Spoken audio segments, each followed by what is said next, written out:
Good day, I am April Canoy, and this is the presentation of the Group 2. So, the story assigned to us is entitled Shooting an Elephant by George Orwell. But before we are going to identify the different examples of the different Lexis stylistic found in the story, let me give you first a brief summary of the story assigned to us. So, Shooting an Elephant by George Orwell recounts his experience as a British police officer in colonial Burma, which is now the country Myanmar, which is a neighboring country of the Philippines. It is found in Southeast Asia. He is compelled to shoot a tame elephant that has broken loose and killed a man, despite his reservations. The act is largely driven by the expectation of the native crowd, which has gathered to witness the event. And through this narrative, Orwell explores themes of imperialism, morality, and the complexities of colonial rule, using the elephant as a symbol of the Burmese people, and the story serves as a critic of the oppressive nature of the imperialism and its impact on both the colonizers and the colonized. And now, let's proceed to Lexis. So what is Lexis? Lexis refers to the vocabulary used in a text, the choice of words and their meaning, and how they create tone, mode, or meaning. It includes formal or informal language, connotation, and emotionally loaded terms. So why Lexis matters? Because it builds the tone and emotion of the story. For example, shooting an elephant. It reveals Orwell's attitude and inner conflict, and also it shapes how readers view imperialism and colonial power. And now, we have an example to be given by Mr. Piedad. And now, we have the example of the shooting elephants, which are despotic governments, British Raj, unbreakable tyranny, shows the power and control of colonial rule. Sneering, jeer, evil-spirited, rage, it reflects Orwell's anger, frustration, and inner conflict.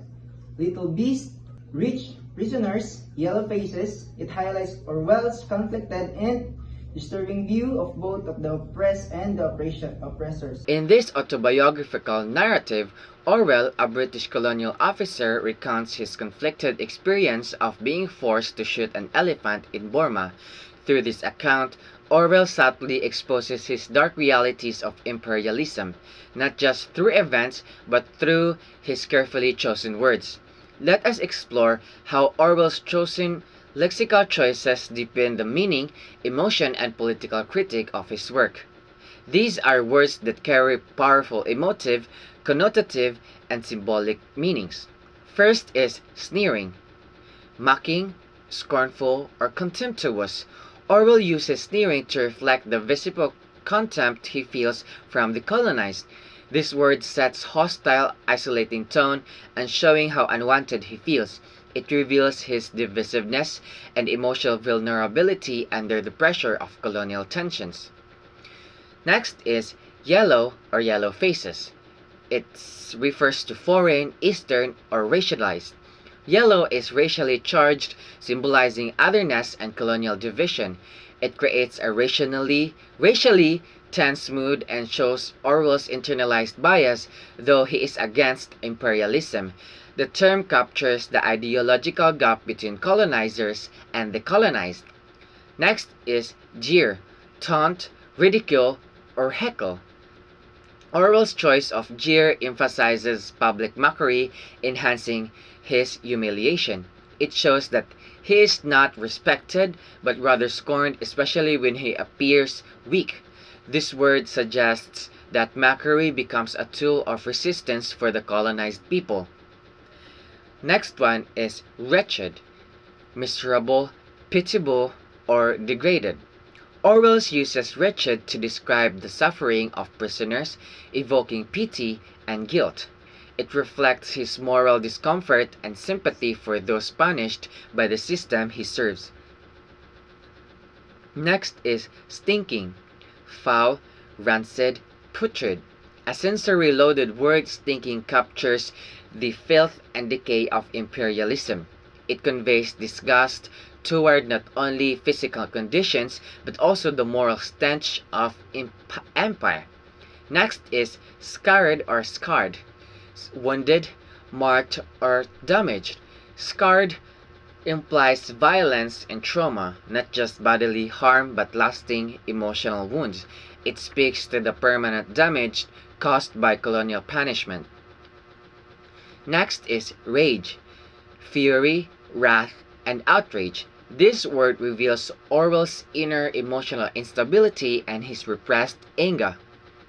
It underscores the psychological toll of serving an empire he secretly despises. Next is tyranny, oppression, dictatorship, or despotism. Orwell uses tyranny to label imperialism directly as oppressive and inhumane. This politically discharged term is crucial to his anti-imperialist argument. It shows he sees British rule as not noble but morally corrupt. Next is puppet, a pawn, a figurehead, or a marionette. Puppet is symbolic. It shows Orwell feels like he's being controlled by the crowd's expectations. This metaphor reveals how colonial rules strip individuals of free will. Next is sahib or sahib, a master, colonial officer, or superior. The word sahib or sahib is a colonial identity marker. It represents the fake superiority Orwell is forced to perform. It reminds us that colonizers too are trapped in the roles imposed by empire. Next is mask, a facade, persona, or disguise. Orwell writes that the mask he wears as an authority figure eventually becomes his real face. It reflects the loss of personality identity and the pressure to maintain colonial performance. Next is conjurer, illusionist, magician, or deceiver. Conjurer suggests Orwell isn't a real authority. He's simply putting on a show. It critiques the way colonial relies on illusion, not truth or justice. In summary, Orwell's lexical choices are not accidental.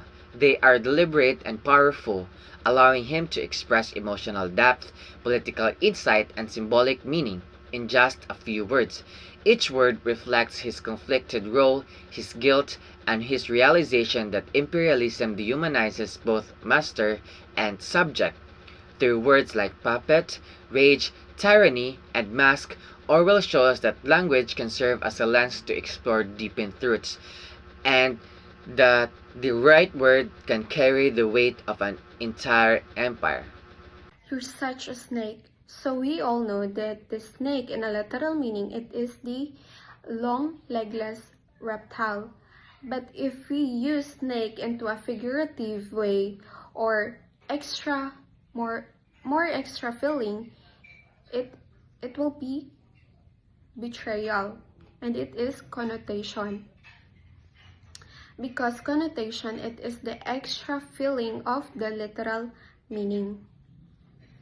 The first connotation that we highlighted in the story is the dirty work of empire. In literal meaning, it doing unpleasant tasks for the empire, while in connotation, the word dirty doesn't just mean physically unclean. It implies moral filth, corruption, and shame.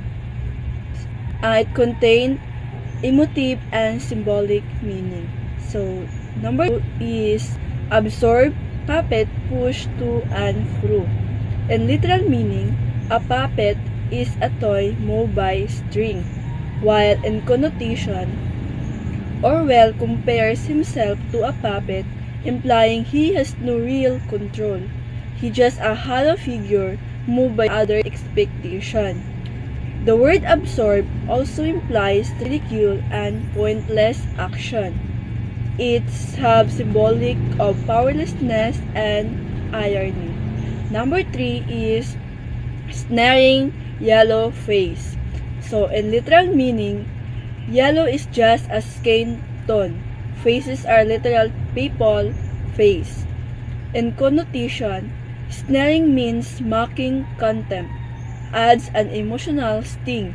Yellow here also carries an old racial bias. It's not neutral.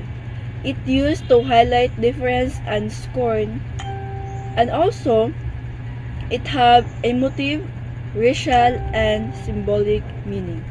So number 4, one long struggle not to be laughed at. In literal meaning, he is trying not to be laughed at. In connotation, struggle and laugh at imply the fear of humiliation. Fear shapes in every action. Not about literal laughter only, but about the deep anciency behind imperial power, like fear of losing face. Its hub emotional reveals inner fear. I'll be the one to continue to discuss of the connotation of Shooting an Elephant by George Orwell. First is a peacefully eating and grammarly air. The connotation of grandmotherly gives the elephant human-like warmth, innocence, gentleness, and it makes the elephant a symbol of harmless killing. It feels like kill something loving and pure, and peacefully eating and grandmotherly air. It creates sympathy and symbolic. Next, it is a was murder to shoot him. In connotation, murder implies an unjust, intentional killing, not just a necessary act. Last is pretext. The connotation of pretext, it implies dishonesty. The reason it is fake, and it shows Orwell knew true motive of fear of looking foolish. The pretext, it's symbolic of hypocrisy, and that's all. Good afternoon, everyone. So I am one of the group 2. My task is to find the denotation sentences in the story of Shooting an Elephant by George Orwell. But before that, let us identify what is denotation all about. So, denotation refers to the literal meaning or explicit direct reference of a sentence. What is explicitly stated without interpreting deeper meanings, which is connotation. First sentence is, in a moment in Lower Burma, I was hated by large number of people. So this sentence belongs to denotation. It is because the author Orwell lived in the city of Mormon and people there hate him. So another is, I was sub-divisional police officer of the town. So this sentence also belongs to the denotation. It is because he held the position of a police officer responsible for a part of the town. Another is, the young Buddhist priests were the worst of all. So this sentence also is a denotation. Why? It is because among all who mocked or harassed him, the young Buddhist monks were the most hostile. And the last one is, early one morning, to the sub-inspector at the police station at the other end of the town rang me up of the phone and said that an elephant was ravaging the bazaar. So, why this sentence belongs to denotation? So, here's an explanation. It is because that a police sub-inspector called the narrator in the morning to report the elephant was causing damage in the marketplace. So, that's my part, and the other sentences will be reported in one of my group mates. Thank you. Example number 5. It had already destroyed somebody's bamboo hut, killed a cow, and raided some fruit stalls and devoured the stock. So why is this denotation? Because it describes exactly what the elephant did. So it wrecked a hut, killed a cow, and ate food. So these examples show how denotation focuses on what is directly stated or the literal meaning in the sentence. Hello everyone! Me and my partner are going to report about semantic or lexical fields. So, what is a semantic or lexical fields? A semantic or lexical fields is a group of words that are connected because they are related to the same idea, topic, or theme. These words help by giving more meaning to the subject, surrounding it with related terms. They are like a web, building web, connected to a central idea. So for example, if we talk about the school, what do you see at the school? You see teachers, students, chalkboards, rooms, and also other facilities. So that is how a semantic field works. It may not be directly stated that there is a school, but from what have been mentioned, like the students, teachers, rooms, like other school facilities, it is really obvious that the setting is in the school. So that is how a semantic or lexical field works.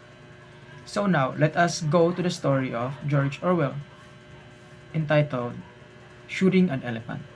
The first sentences that me and my partner have chosen are these. Number 1. I had already made up my mind that imperialism was an evil thing. For number 2, the wretched prisoners huddling in the stinking cages of the lock-ups. And for the last one, dirty work of empire.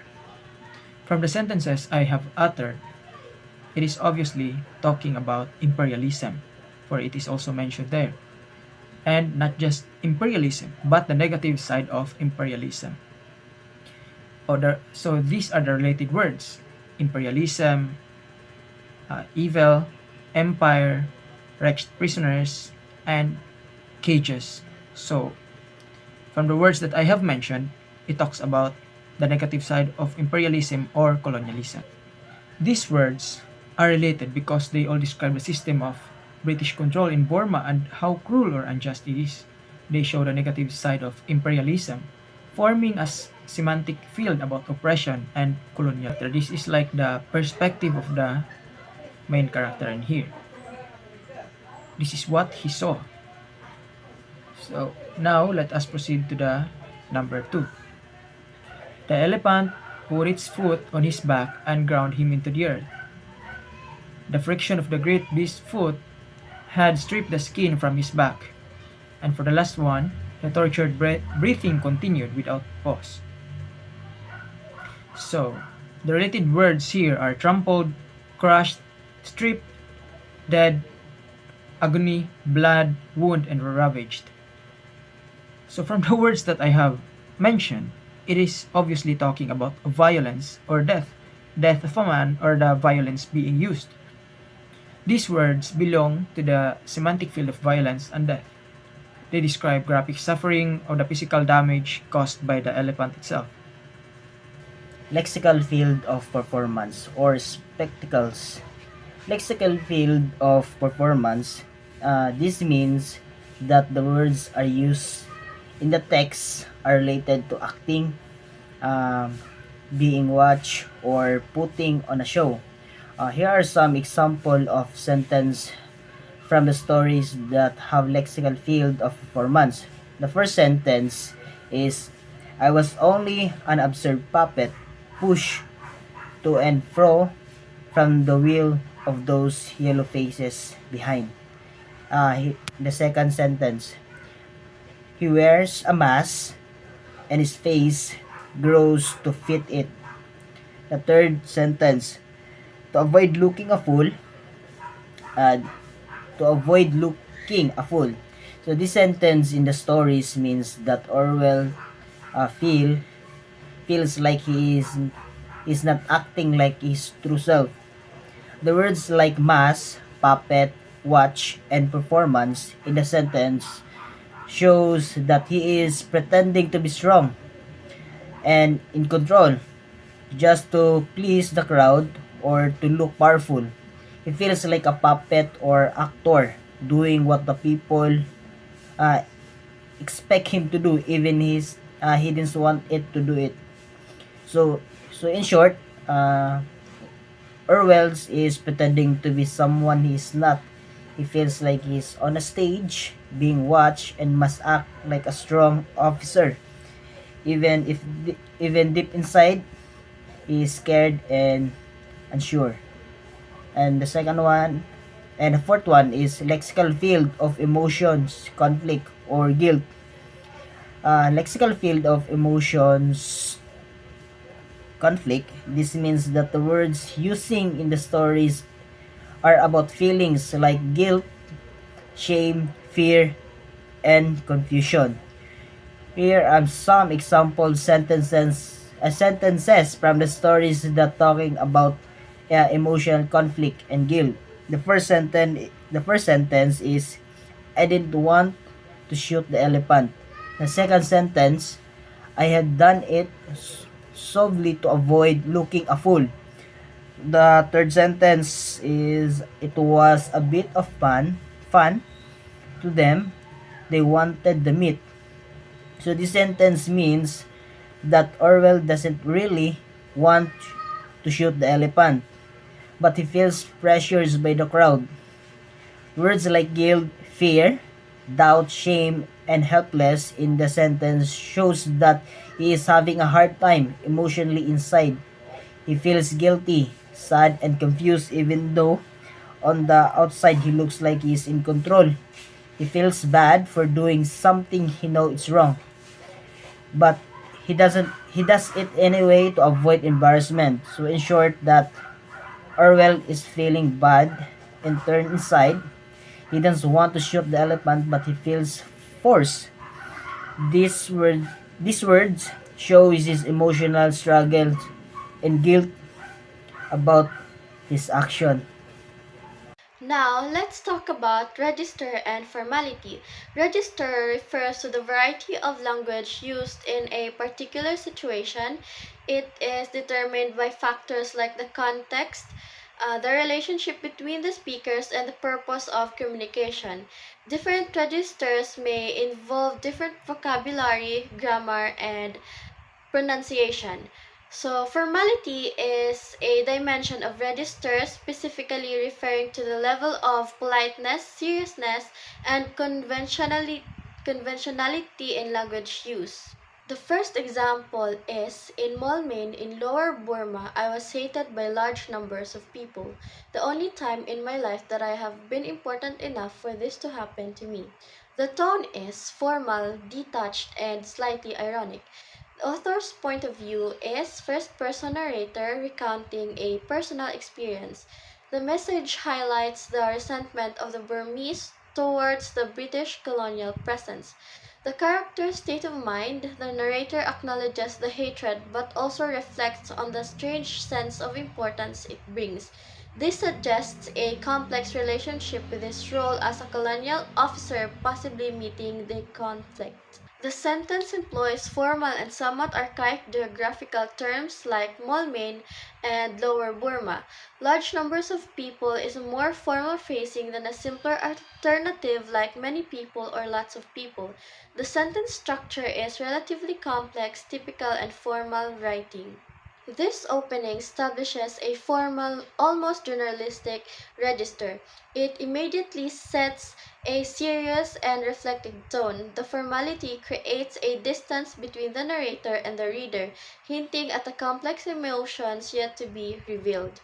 The phrase important enough for this to happen to me is subtly ironic, foreshadowing the later events and the narrator's internal conflict. The next example is the wretched prisoners huddling in the stinking cages of the lockups, the gray, cowed faces of the long-term convicts, the scared buttocks of the men who had been flogged with bamboos, all these oppressed me with an intolerable sense of guilt. The tone is informal, emotionally charged, and visceral. The author's point of view is first-person narrator expressing his first personal feelings. The message depicts the brutality of the British colonial system and its impact on the Burmese. The character's state of mind is the narrator is overwhelmed by guilt and disgust, revealing a more conflict with the system he serves. The harsh descriptions reflect his internal turmoil and the weight of his experiences. This section is dramatically different. The language is highly emotive and visceral. Words like wretched, stinking, cowed, scared, and flogged are harsh and evocative, painting a vivid picture of suffering and degradation. The use of a synditon in the list, the wretched prisoners, the cowed faces, the scared buttocks, creates a sense of overwhelming intensity and immediacy. This marks a significant shift to an informal and emotionally charged register. The direct sensory details and strong emotional language draw the reader into Orwell's subjective experience. The formality of the opening is completely abandoned, replaced by raw emotion and a sense of overwhelming guilt. This section is far more personal and less objective than the opening. The shift underscores Orwell's internal conflict and the moral burden he carries. The third example is early one morning, the sub-inspector at a police station the other end of the town rang me up on the phone and said that an elephant was ravaging the bazaar. The tone is neutral, almost journalistic. The author's point of view is first-person narrator presenting a factual account of the situation. Message is it sets the stage for the central event of the essay, the shooting of the elephant. The character's state of mind is initially objective, simply reporting the situation. This suggests a shift from his personal reflections to the unfolding of the external events that will trigger a further emotional response. This sentence reverts to a more neutral and descriptive style. The use of sub-inspector, police station, and ravaging the bazaar are all relatively formal terms that create a sense of official authority and objective reporting. The sentence structure is straightforward and factual, lacking the emotional intensity of the preceding paragraph. This shift back toward formality creates a sense of detachment and objectivity before the emotionally charged central event of the essay. It acts as a brief interlude, a return to the controlled, almost journalistic style of the opening, before the narrative plunges again into the subjective experience of the encounter with the elephant. This controlled formality emphasizes the contrast with the following events and heightens the dramatic tension. So in the praise, they were watching me as they would watch a conjurer about to perform a trick. This simile is more informal, employing everyday language use like conjurer or trick. So the comparison is easily to understand and relatable, contrasting with more formal and bureaucratic language used earlier. So it highlights the performative nature of Orwell's situation and the sense of being trapped by expectations. And the next is I perceive in this moment that when the white man turns tyrant, it is his own freedom that he destroys. This concluding sentence returns to a more elevated and almost philosophical register. So the language is concise and impactful, summarizing the essay's central theme, and the use of perceive and tyrant are formal and witty terms, enhancing the gravity of the reflection. So, how the shifts in registers work? So, the shifts between formal and informal Lexis create a sense of tension and internal conflict. The formal language initially establishes a distance, allowing for a more objective recounting of events, and the return to formality at the and provides a sense of closure and emphasizes the witty implications of his actions. So, in short, Orwell's skillful manipulation of register and formality through his lexical choices is a key stylistic element that enhances the essay's power and insight. or impact. It's not just what he says, but how he says it that makes the AC so effective. Hello everyone, so this very moment is we are going to talk about foregrounding in Shooting an Elephant by George Orwell. So foregrounding is a writing technique where the writer highlights or gives special attention to a certain words, phrases, or ideas so that they stand out to the reader. It is used to make the most important parts of the story more noticeable. So in short, it gives an impact to the reader. It leaves an impact to the reader. So here are the examples of foregrounding in the story. Shooting an Elephant by George Orwell. First is we have the repetition to show conflict. So here we have the line, with one part of my mind, I thought of the British Raj as an unbreakable tyranny. With another part, I thought that the greatest joy in the world would be to drive a bayonet into a Buddhist priest's guts. So, why is this foregrounding? The sentence repeats the phrase, with one part of my mind. So, let's take note of that.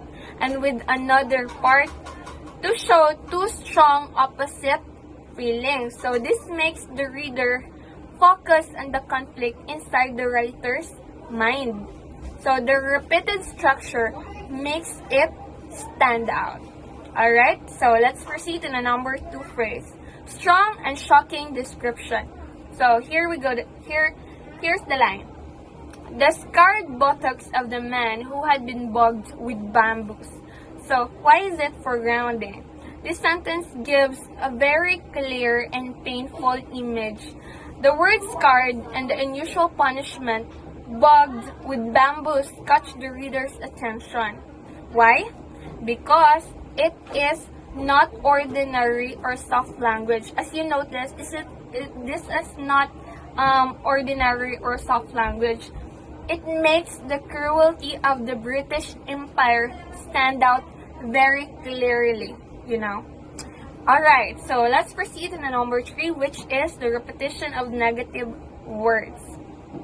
The line is, the sneering yellow faces of young men that met me everywhere, the insults hooted after me when I was a safe distance. Now, why is this foregrounding? Orwell, take note of this, uses negative and repeated words like, first we have sneering. Next, we have insults. And lastly, we have hooted to show how the people in Burma treated him badly.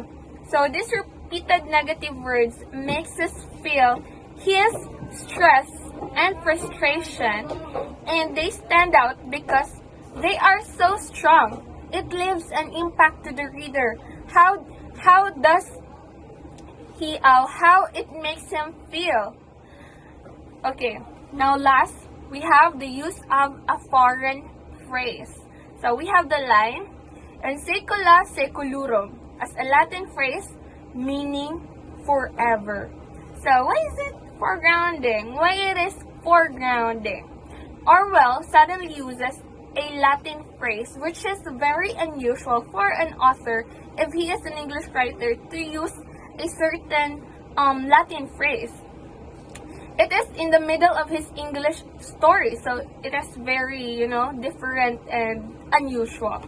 So this is unusual and makes the phrase stand out more. It shows that he believed the British Empire would last forever. Using another language makes readers stop and notice the idea. The secula seculorum means forever. So, to sum it all up, why these are foregrounding, why those words and phrases are foregrounding? Because first, Orwell repeats words and sentence patterns to make his feelings stand out, to make it leaves an impact to us, to the reader. Next, he uses shocking and strong descriptions that are not very common, that are not very usual. Then, he uses foreign language, as I mentioned earlier. He uses secula seculorum, which is a Latin phrase, that catch the attention because they are different from the rest of the story. And lastly, foregrounding helps the reader to focus on the most important emotions and ideas that the author wants us to convey in the story, like guilt, anger, problems, or imperialism. So, I hope that you have learned a lot from my part. That is all. Once again, good day everyone. Okay, good afternoon. So now let's proceed to the collocations. As we all know that collocation are two or more words that often go together naturally in a language, and the native speakers expect that these word pairings would sound right together. For example, do a decision. So the native speakers prefer to say make a decision. Another one is carry responsibility. Take responsibility. And the third one is do a crime. So they would rather prefer to say commit a crime. Now we're going to explore on the collocations found in the story. And first example is that the sentence, I had merely sent for the rifle to defend myself if necessary. Instead of saying, I requested a rifle or I asked the rifle to come or called the rifle, the native speaker or the narrator of the story prefer to say that I had merely sent for the rifle. Sent for the rifle is our collocation there. Now let's go on to the tone and the mood. It is defensive and uncertain, suggesting that the narrator wants to distance himself from the violent act. He attempts to justify his actions and maintain control of the situation. Now for his point of view, he is hesitant, morally conflicted, and he wants to avoid responsibility by insisting that the rifle he was holding was just for protection and not for the intention of killing. Now for the message from that sentence is it shows how colonial authorities justify their presence and use of force under the disguise of defense and safety.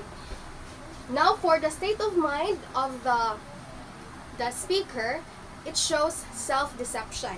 He is aware that his true reason for carrying the rifle is not just for defense. So not just for, he wasn't holding the rifle, but he feels that he is carrying on his shoulder the expectation of violence demanded by the crowd.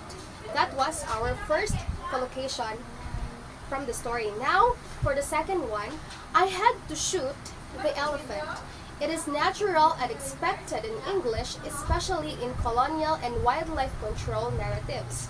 It is frequently occur together in contexts involving hunting or conflicts, and the native speakers would rarely say that kill the elephant with a gun in this situation. Now for the mood and the tone, it intensifies the tone of pressure and inevitability. It shows that the narrator feels forced into an action he morally disagrees with. It shows how social pressure forced his action. He was forced to do an action, and that is to shoot the elephant. Now for his point of view, he doesn't really want to shoot the elephant, but he thinks he must.